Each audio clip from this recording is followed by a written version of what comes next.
আপোনালোক সকলোকে মোৰ আন্তৰিক অভিনন্দন আৰু শুভেচ্ছা জনাই পৰমাত্মাৰ জ্ঞানৰ আধাৰত প্ৰস্তুত কৰা আধ্যাত্মিক জ্ঞানৰ এই কাৰ্যসূচীত আজি আগবঢ়াবলৈ ওলোৱা বিষয়টো হৈছে সম্পূৰ্ণ পবিত্ৰতা।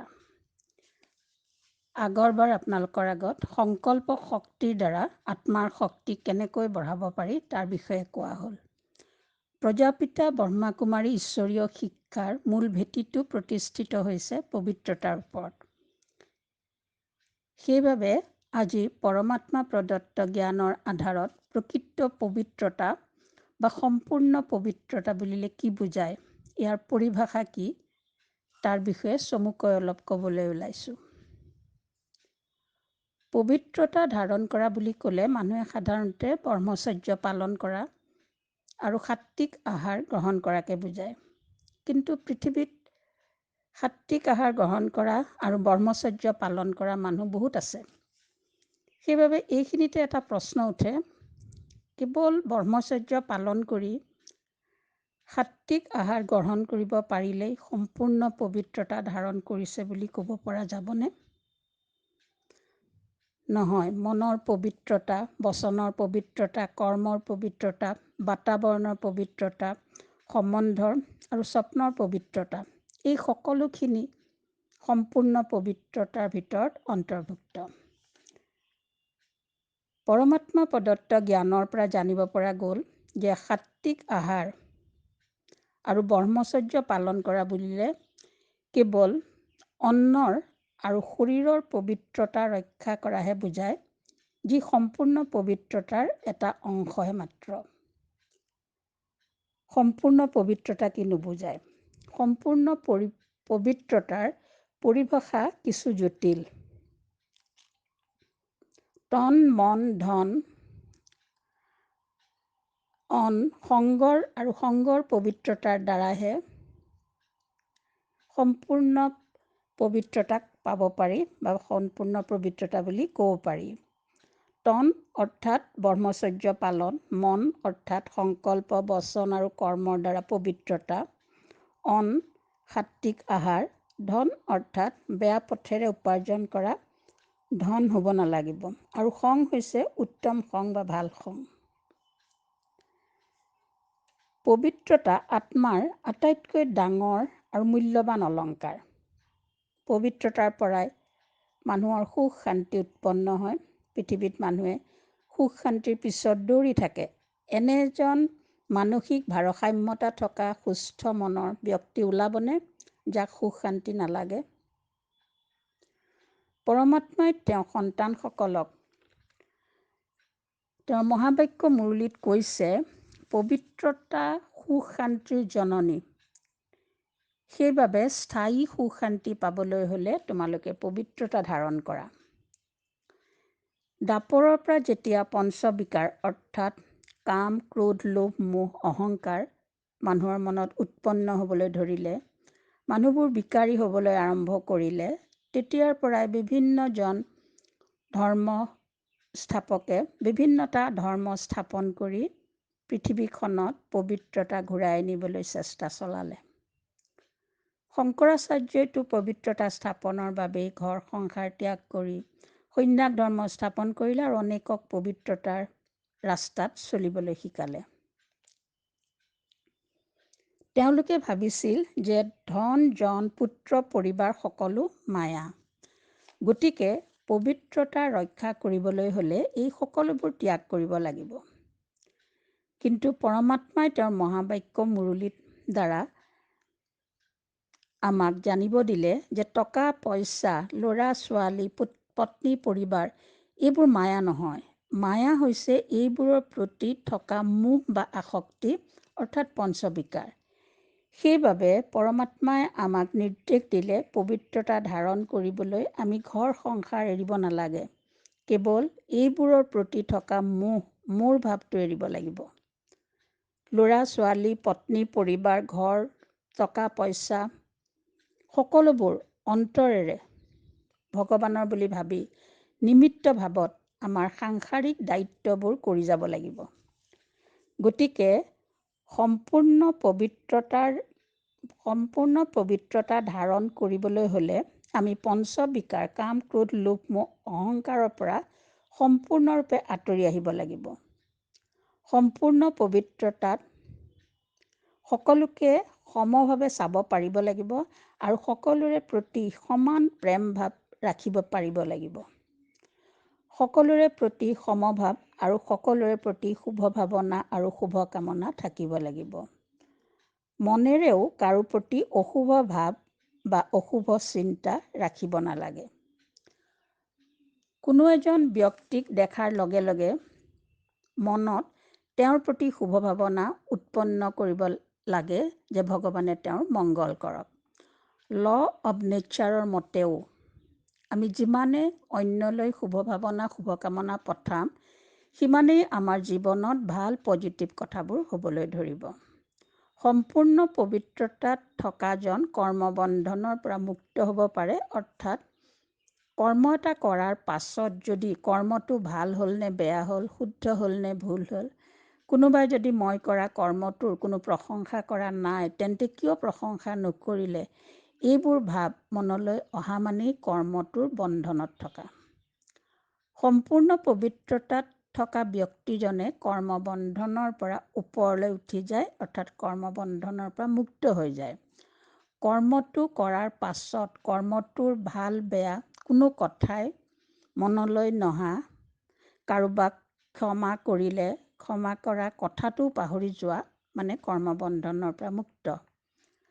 সম্পূৰ্ণ পবিত্ৰতাত থকাজন এইবোৰ বন্ধনৰ পৰা মুক্ত হৈ অকণো দাগ নথকা বেদাগ হীৰা হৈ যায়। পবিত্ৰতা হৈছে আত্মাৰ সকলো গুণৰ জননী।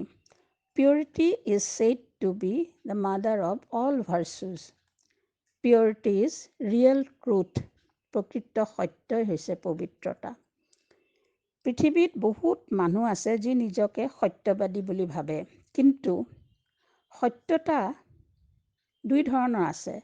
যি সত্যতা পবিত্ৰতাৰ আধাৰত উৎপন্ন হয়, অৰ্থাৎ যি মন, বচন, কৰ্ম, সংস্কাৰ সকলোতে পবিত্ৰ, সেই পবিত্ৰতাৰ দ্বাৰা উৎপন্ন হোৱা সত্যতা সি স্বতঃস্ফূৰ্তভাৱে ওলায়। সেই সত্যতাত থাকিবলৈ কোনো যত্ন কৰিব নালাগে।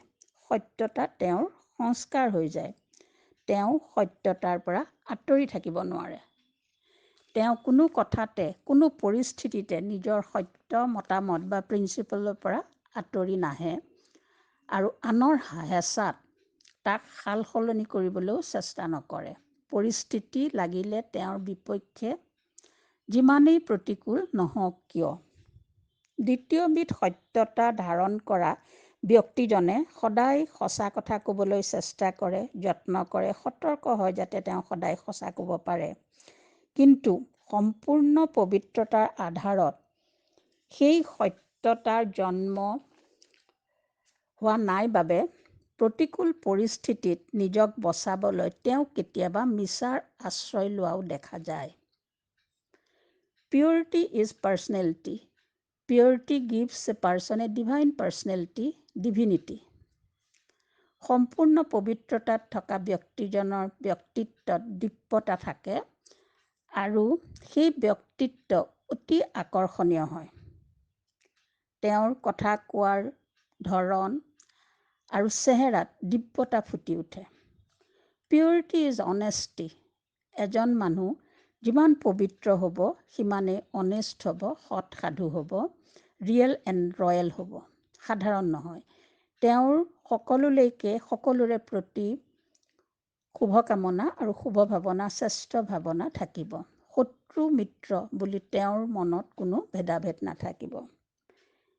Purity is transparency. পবিত্ৰতাই আমাৰ বুদ্ধিক স্বচ্ছতা, স্পষ্টতা দিয়ে, ক্লেৰিটি। যি সম্পূৰ্ণ পবিত্ৰতা ধাৰণ কৰিব তেওঁৰ মন, বচন, কৰ্ম অৰ্থাৎ সংকল্প, বাক্য আৰু কাৰ্য একে হ'ব। তেওঁ কেতিয়াও ভাবিব এটা, ক'ব এটা বা ক'ব এটা, কৰিব এটা এনেকুৱা নহয়। তেওঁৰ মুখত এটা, পেটত এটা নাথাকে। যিটো ভাবিব সেইটোৱে ক'ব, যিটো ক'ব সেইটোৱে কৰিব। তেওঁ কোনো এটা কথাত এবাৰ চুক্তিবদ্ধ হোৱাৰ পাছত কোনো কাৰণতে সেই চুক্তিৰ পৰা আঁতৰি নাহে। তেওঁৰ কথাত স্বচ্ছতা স্পষ্টতাৰ লগতে নিৰ্মলতাও থাকিব। কথাটো প্ৰকৃততে যেনেকুৱা ঠিক তেনেকুৱাকৈহে তেওঁ প্ৰকাশ কৰিব। প্ৰকৃত সত্যটোৰ পৰা আঁতৰি নিজ স্বাৰ্থৰ অৰ্থে আধা লুকুৱাই ৰহণ লগাই সজাই পৰাই তেওঁ কোনো কথা কাৰো আগত ব্যক্ত নকৰে। তেওঁৰ কথাই যদি আনক আঘাত দিব পাৰে বুলি ভাবে, তেওঁ কথাটো নক'ব, কিন্তু ভুলকৈ মিছাকৈ সজাই পৰাই কোনো কথা তেওঁ নকয়। Purity is চুইটনেছ। পবিত্ৰতাই মানুহৰ স্বভাৱ চৰিত্ৰ কথা বাৰ্তা চাল চলন আচাৰ ব্যৱহাৰলৈ এক মধুৰতা আনে। এই মধুৰতাই মানুহক সহজে আকৰ্ষণ কৰিব পাৰে। ইয়াৰ উপৰিও পবিত্ৰতাই মানুহৰ সকলো ইন্দ্ৰিয়ক শীতল শান্ত কৰি মানুহক চৰিত্ৰবান আৰু শুদ্ধ কৰি তোলে। কাম, ক্ৰোধ, লোভ, মোহ, অহংকাৰ এই 5 বিকাৰক মানুহৰ মনৰ পৰা নিৰ্মূল কৰি তাৰ পৰিৱৰ্তে মানুহৰ মন দয়া, মৰম, ক্ষমা, ধৈৰ্যশীলতা, সহনশীলতা, সাহসিকতা, নম্ৰতা, বিনয়ী আদি গুণেৰে ভৰাই তোলে। পবিত্ৰতা ধাৰণকাৰীৰ আৰু এটা লক্ষণ বা স্বভাৱ হৈছে তেওঁৰ সকলো সংকল্প, বচন আৰু কৰ্মত সদায় এটা নিমিত্ত ভাৱ থাকে, নম্ৰ আৰু নিৰহংকাৰী হৈ থাকে। যিমানেই ডাঙৰ কাম তেওঁ নকৰক লাগে, কেতিয়াও মই কৰিছোঁ এই ভাৱটো নাথাকে। সকলো কাম নিমিত্ত ভাৱত কৰে। সম্পূৰ্ণ পবিত্ৰতাৰ আন এটা লক্ষণ হৈছে নিৰ্ভয়তা। তেওঁ সদায় নিৰ্ভয় হৈ থাকিব পাৰে, কাৰণ তেওঁ সম্পূৰ্ণ সত্যত থাকে আৰু সত্যত ভয় নাথাকে।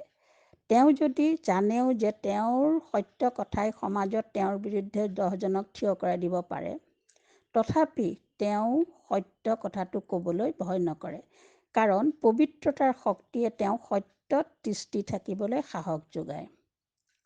ভয়ৰ বিপৰীতে সম্পূৰ্ণ পবিত্ৰতা ধাৰণ কৰাজনে পঞ্চবিকাৰৰ পৰা নিজকে মুক্ত কৰি পৰমাত্মাৰ সংযোগত থকাৰ বাবে তেওঁ পৰম আনন্দত থাকিব, সদায় প্ৰসন্নচিত প্ৰফুল্লিত হৈ থাকে, যিটো তেওঁৰ চেহেৰাত ফুটি উঠে।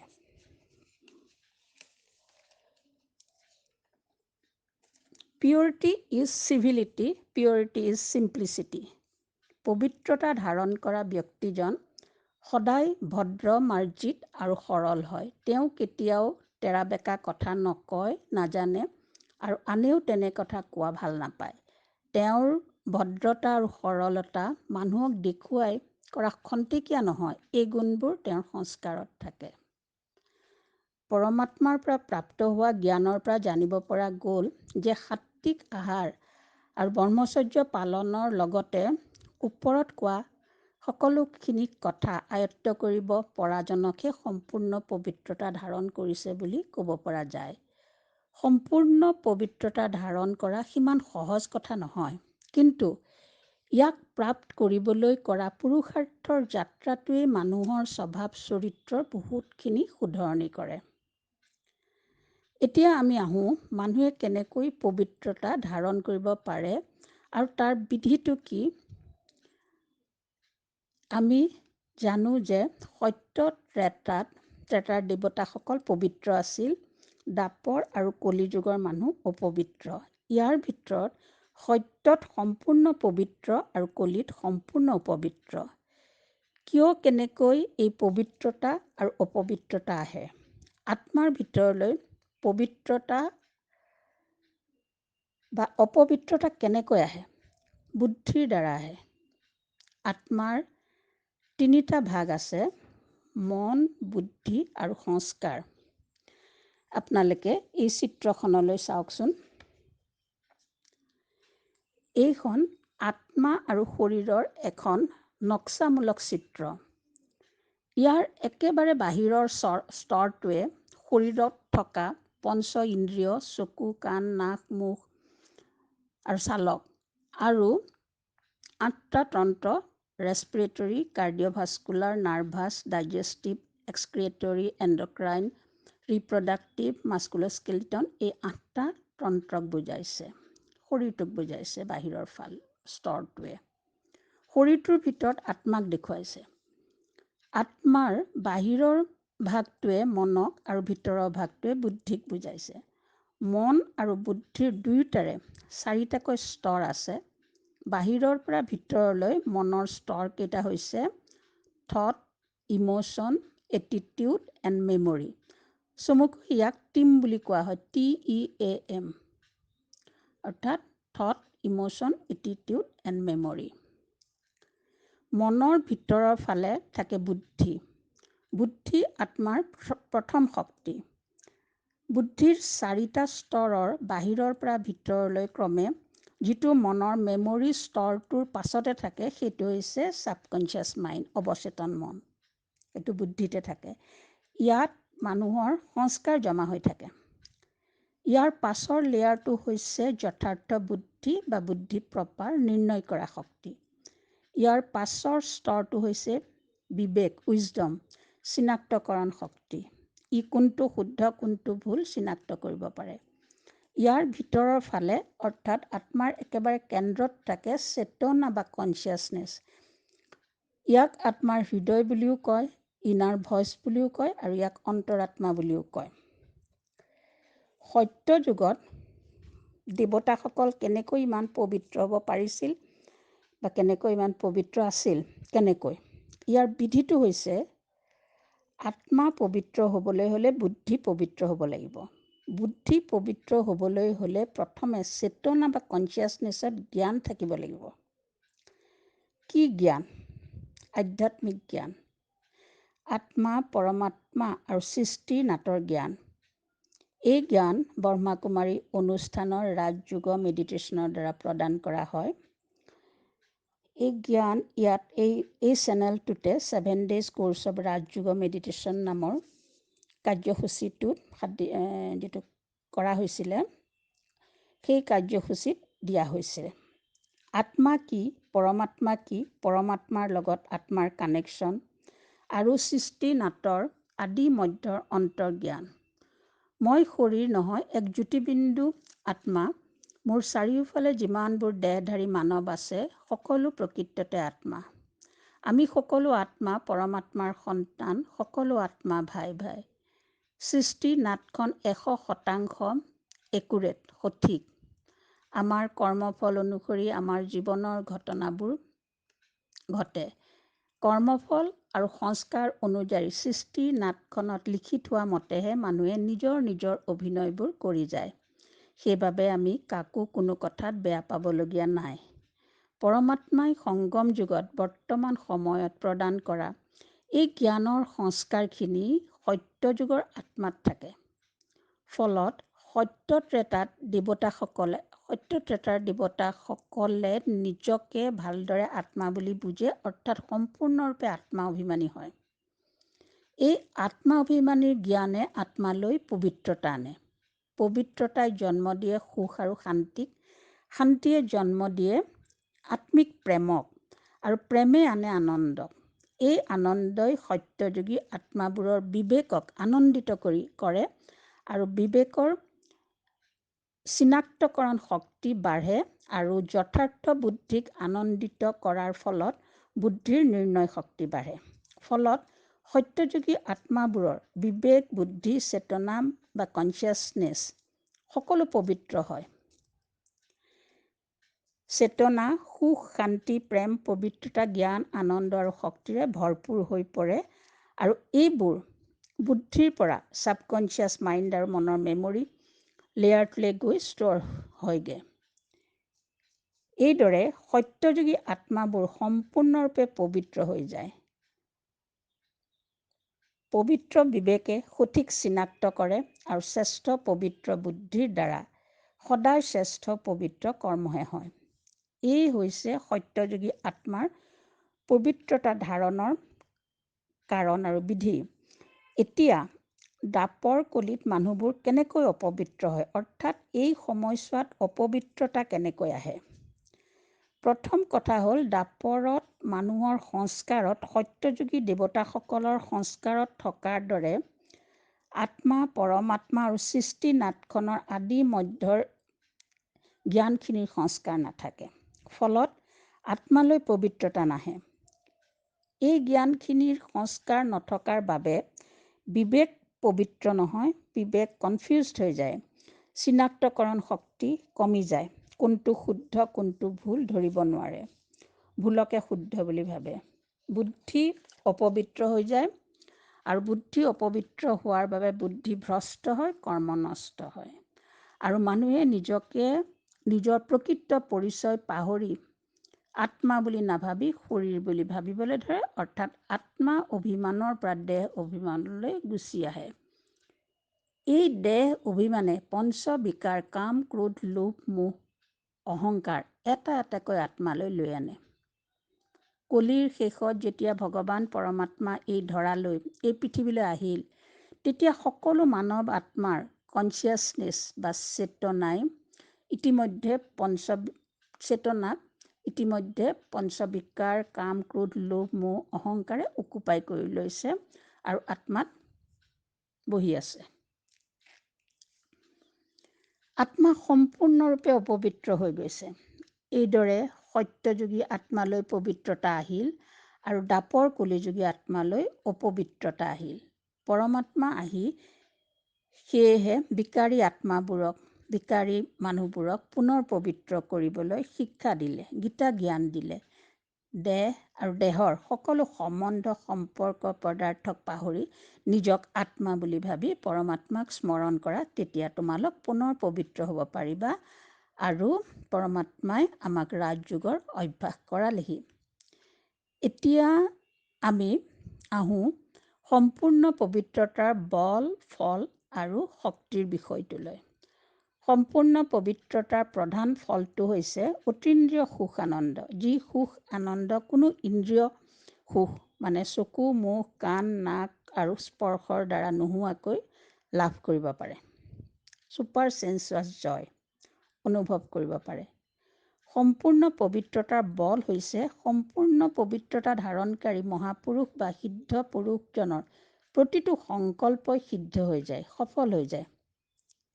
তেওঁৰ প্ৰতিটো সংকল্প পিয়ৰ পজিটিভ থট, পবিত্ৰ সাকাৰাত্মক সংকল্প হোৱাৰ বাবে তেওঁ অন্তৰেৰে যি ভাবে সেয়া সিদ্ধ হৈ যায়। এই কাৰণেই সিদ্ধ পবিত্ৰ পুৰুষ এজনৰ বা পবিত্ৰ গুৰু এজনৰ পৰা আশীৰ্বাদ ল'বলৈ মানুহে ইমান হাবাথুৰি খাই তেওঁৰ ওচৰলৈ যায় আৰু তেওঁৰ দৰ্শনৰ বাবে দীঘলীয়া কিউ এটাত লাইন কৰিবলগীয়া হ'লেও অকণো দিগদাৰ বা অসুবিধা নাপায়, কষ্ট অনুভৱ নকৰে। তৃতীয়তে, সম্পূৰ্ণ পবিত্ৰতাৰ পৰা যি শক্তি লাভ কৰিব পাৰি, তাৰ দ্বাৰা অসম্ভৱকো সম্ভৱ কৰি দেখুৱাব পাৰে। ইয়াৰ উদাহৰণ আমি বিশ্বৰ প্ৰথম কবি মহৰ্ষি বাল্মীকিৰ দ্বাৰা ৰচিত আদিকাব্য ৰামায়ণত পাওঁ।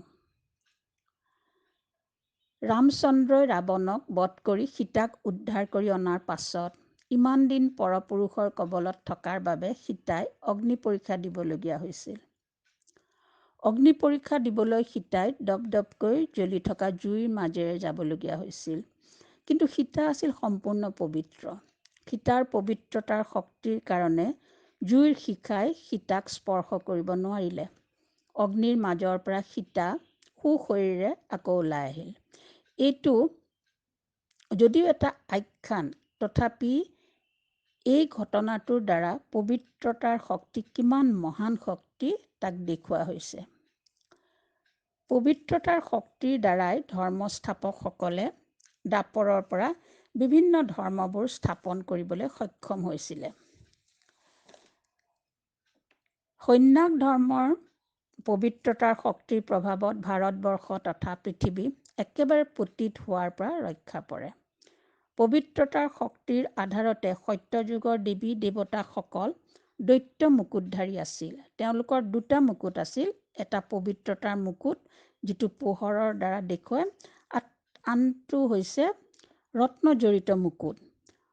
সত্যযুগৰ আটাইতকৈ ডাঙৰ বিশেষত্বটো হৈছে পবিত্ৰতা।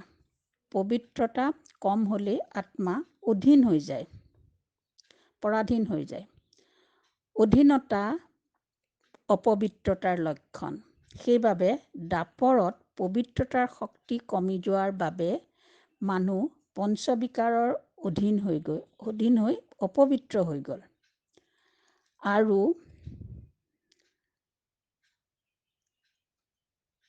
দুটা মুকুটধাৰী দ্বিমুকুটধাৰীৰ পৰা এটা মুকুটধাৰী হৈ পৰিল। পবিত্ৰতাৰ মুকুটটো নাইকিয়া হৈ গ'ল। পবিত্ৰতাৰ শক্তিয়ে মানুহক সদায় সত্যত থাকি সত্য কথা ক'বলৈ শিকায়। মানুহে ভয়ত কেতিয়াবা মিছা কথা কয়, পবিত্ৰতাৰ শক্তিয়ে মানুহৰ এই ভয়টো নাইকিয়া কৰি দিয়ে। পবিত্ৰতা সদায় পূজনীয়, মাননীয় আৰু গায়নযোগ্য হয়। পবিত্ৰতাৰ শক্তিয়ে মানুহক আকৰ্ষিত কৰে আৰু অন্যৰ দৃষ্টিবৃত্তিও সলাই দিব পাৰে। পবিত্ৰতাৰ আধাৰতে মানুহে কুমাৰী পূজা কৰে। আগৰ দিনৰ ঋষিমুনিসকলে যেতিয়া পৰ্বত, পাহাৰ, হাবি জংঘলত গৈ একেৰাহে তপস্যাত বহিছিল, তেতিয়া তেওঁলোকক প্ৰাকৃতিক দুৰ্যোগ বা জংঘলৰ আন জীৱ জন্তুৱে অকণো দিগদাৰ নকৰিছিল বা কোনো ধৰণৰ অসুবিধা নিদিছিল, একমাত্ৰ তেওঁলোকৰ পবিত্ৰতাৰ শক্তি থকাৰ বাবে। জৈন ধৰ্মৰ প্ৰৱৰ্তক মহাবীৰ জৈনেও জংঘলত গৈ যেতিয়া তপস্যা কৰিছিল, সেই জংঘলখনত বহুত বনৰীয়া হিংস্ৰ প্ৰাণী আছিল, কিন্তু কোনেও মহাবীৰক অকণো দিগদাৰ নিদিলে, একমাত্ৰ তেওঁৰ পবিত্ৰতাৰ শক্তিৰ বাবে। গতিকে পবিত্ৰতাৰ শক্তি এক মহান শক্তি। এই শক্তিৰ দ্বাৰা আত্মা বহুত বেছি শক্তিশালী হ'ব পাৰে। বৰ্তমান সমাজখনৰ বিশৃংখলতাৰ মূল কাৰণো অপবিত্ৰতা। সেইবাবে যদি আমি যুৱ সমাজত পবিত্ৰতাৰ জ্ঞান অলপ হ'লেও দিব পাৰোঁ, তেন্তে সমাজৰ বিশৃংখলতা বহু পৰিমাণে কমিব। যুৱসকলক সৰুৰে পৰাই যদি এই শক্তিৰ বিষয়ে সম্পূৰ্ণকৈ নহ'লেও এক আভাসো দিব পৰা যায়, তেন্তে বিশৃংখল সমাজখনৰ শৃংখলা ঘূৰাই আনিব পৰা যাব আৰু এই কাম সকলোতকৈ ভালকৈ কৰিব পাৰিব তেওঁলোকৰ মাতৃসকলে। সেইবাবে আই মাতৃসকললৈ মোৰ বিনম্ৰ অনুৰোধ যে নিজৰ সন্তানসকলক সৰুৰে পৰা বুজিব পৰা হোৱাৰ পৰাই এই পবিত্ৰতাৰ শক্তিৰ কিছু আভাস দিয়ে যেন, যাৰ দ্বাৰা আমি সকলোৱে মিলি এখন সুস্থ, সবল, পবিত্ৰ সমাজ গঢ়ি তুলিব পাৰোঁ। আজি ইমানতে সামৰণি মাৰিলোঁ। অতি সোনকালে আপোনালোকৰ আগলৈ আহি আছোঁ পৰমাত্মা প্ৰদত্ত আধ্যাত্মিক জ্ঞানৰ আন এটা বিষয় লগত লৈ। ওম শান্তি।